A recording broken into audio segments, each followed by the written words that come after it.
This is the Tree of Life, Season 19, Chapter 2. In this episode, we will be analyzing how bifurcation of perception results from distributions which are structurally isomorphic, but not the same. To start out, substitution events as between persons A and person B are described by common temporal coordinates linked to a particular distribution of tension within the plates arising out of distinct sensory modalities. The types of substitution events described in the last episode are those in which the distribution of tension within the plates of all senses align, but for one sense being for type 1, for example, hearing. In this case, both structures describing the various plates or movements are isomorphic for both person A and person B, resulting in both hearing sensations being within the awareness of person A. Now, to return to our discussion of sequential substitution events. Although in past episodes, we talked about situations where the acquiescence to an impulse is compelled by tautological natural law, producing a reverse substitution event when followed by negation. It is also possible for natural law by authority to generate the acquiescence.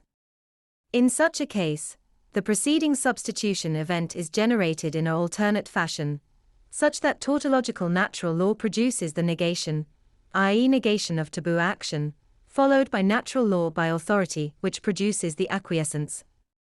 Phenomenologically, what occurs within the substitution event during the dislocation of one's objects of consciousness from one's vessel is tantamount to producing the acquiescence. Thus, it may involve the direct implication of a bodily rhythm or cycle through the negation of that rhythm before the substitution event.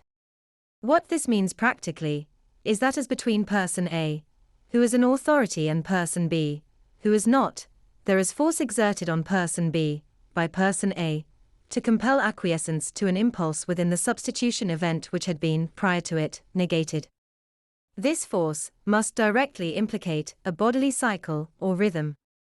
Thus, for this type of substitution event, there must be a relational proximity of person A to person B, which is common both within the dislocated objects of consciousness experienced by person B during the substitution event and with respect to the vessel itself and its corresponding objects of consciousness. Only after this acquiescence, through a sequential reverse substitution event, that is, the dislocation of that consciousness to another vessel, and in the following negation, does the sequential substitution event terminate. Bifurcation of consciousness during these two sequential substitution events may produce distinct types of substitution. i.e., the first substitution event might be in relation to the modality of hearing, being type 1, and the second, to smell, being type 2. But that is not necessarily the case. In both cases, the same type of substitution event might reflect bifurcation.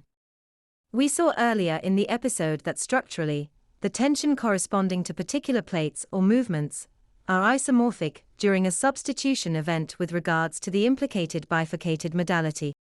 Thus, you can imagine that person A and B are within the same three-person structure centered around X.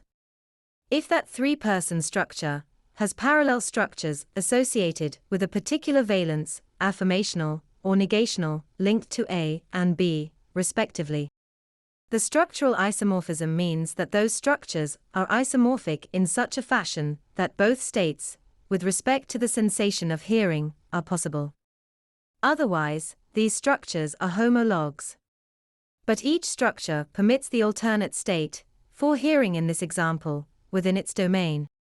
That's the end of the podcast for today.